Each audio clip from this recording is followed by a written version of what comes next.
to the cloud. All right, we are on Decide Hour, Monday morning, August 1st. Yay, a new month, a new day, a new week. Yay! Jacob's feeling the excitement. Yeah.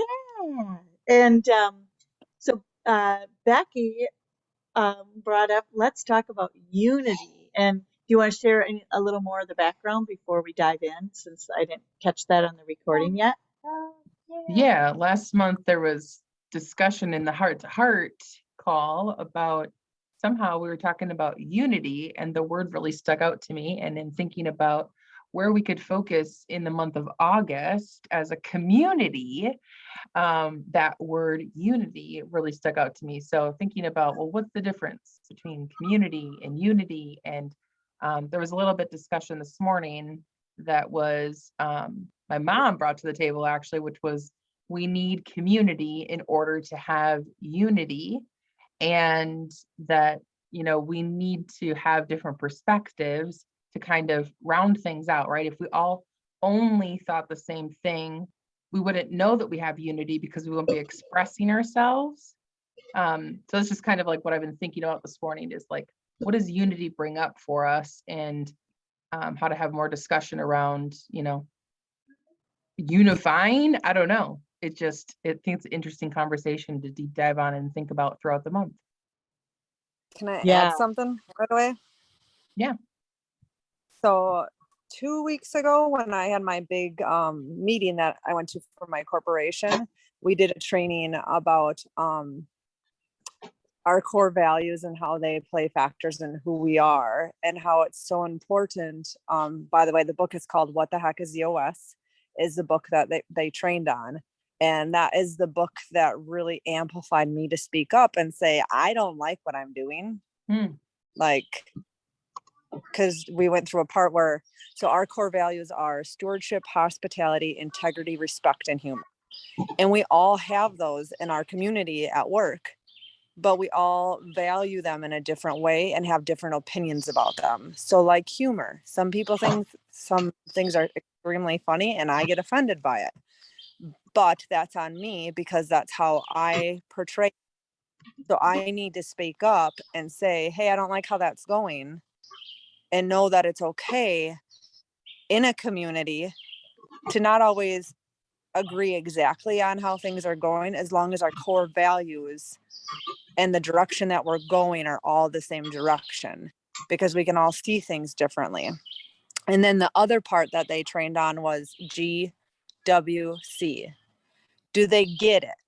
Do you get what the target is? Do you get where you're going value-wise? Do they want it? Do they truly, truly want to be where they're going and what they're doing?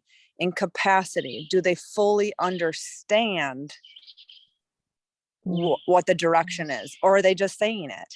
So I get it, I don't want it, and I have the capacity somewhat for what I was doing.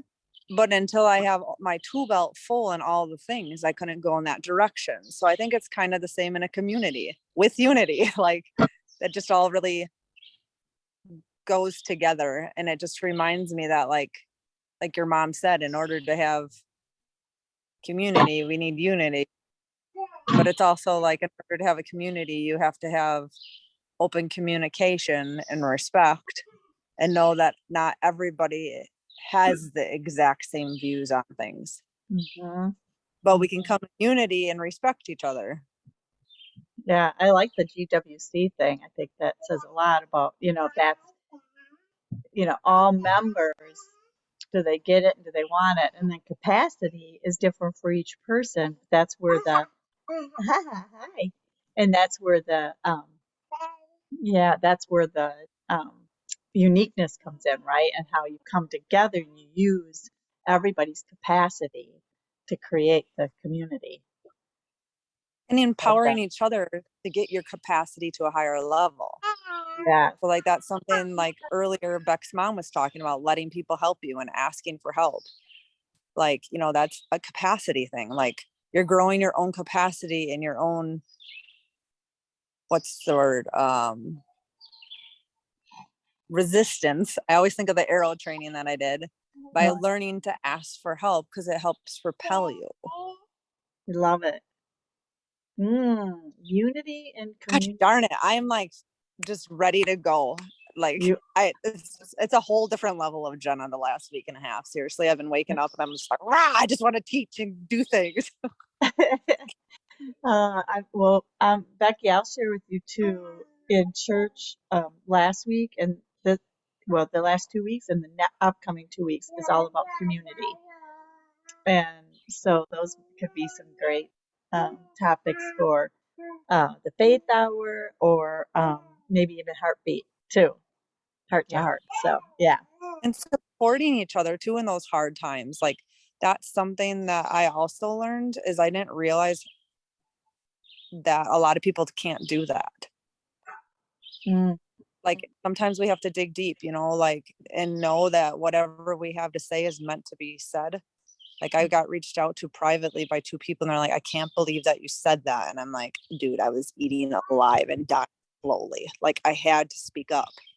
yeah, And I don't remember who talked about that at this She Is, but like you reach a certain level and if you don't say something and take that mask off, you're going to drown. yeah. Working through the discomfort, right? That is Mm-hmm. the pain of holding on to something is greater than the short term, um, pain or, discomfort of actually doing something with it. The longer we hold on to stuff, the more painful it is. So, oh my gosh, we have good topics to talk about, Becky. We'll carry those Yeah. forward into some new action hours. It's 9:04, ladies. So I'm going to stop this recording and